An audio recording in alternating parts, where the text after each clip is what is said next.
Death putrefied the air. Gone. Everything was gone. A broken purple light filtered through the cavern ceiling, throwing Wesselton into even brighter relief. The light of an after-dark day illuminated the normally darkened town. Pill looked out at the hole. Along with the light from the sky came an encroaching army. They twitched inside like a mass of giant spiders, moving so that they lost all individual traits.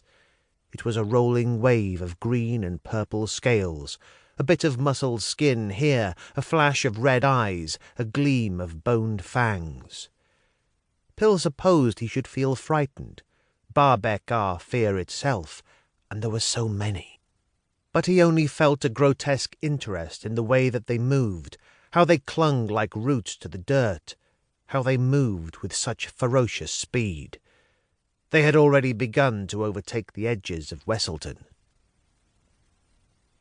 Pill woke with a start. He gasped for air. It took him a moment to gather his thoughts. They had been scrambled by the dream. When he looked around, he remembered where he was. In his exodite room. Safe. Except they weren't safe anymore. None of them were. The city of Southton had been taken only a week before, and Pill knew Wesselton could be taken just the same. Just then a knock came at the door, and Pill realized what had woken him up. He crept out of the hammock and answered the door to find Crispin standing there, looking grim and tired.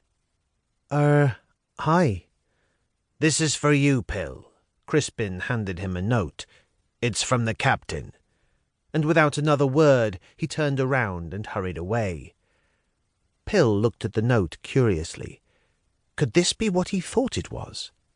Pill had been hoping for something like this ever since Harlem had announced to general outrage that only the exodite directly involved in the rescue of Southton would be told about their plans. He had blamed the King's Court, the group of powerful prestige who were all directly descended from King Alpha Arrow's original court.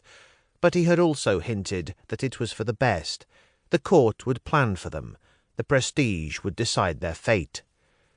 Pill was absolutely furious. What faith could he have in the King's Court and the prestige? What plan might they have concocted to fight such dangerous enemies? Felicity, too, had been sulking around for the past several days. The exodite seemed to think that Southton being taken was a direct result of Harlem leaving to save them from the Afterdark. The fact that Felicity herself was a prestige and the daughter of a family well known for their involvement in the King's Court did not help her case in the slightest. To keep listening to this audiobook, I've left you a link in the description so you can do it, at no cost thanks to Audible's 30-day free trial.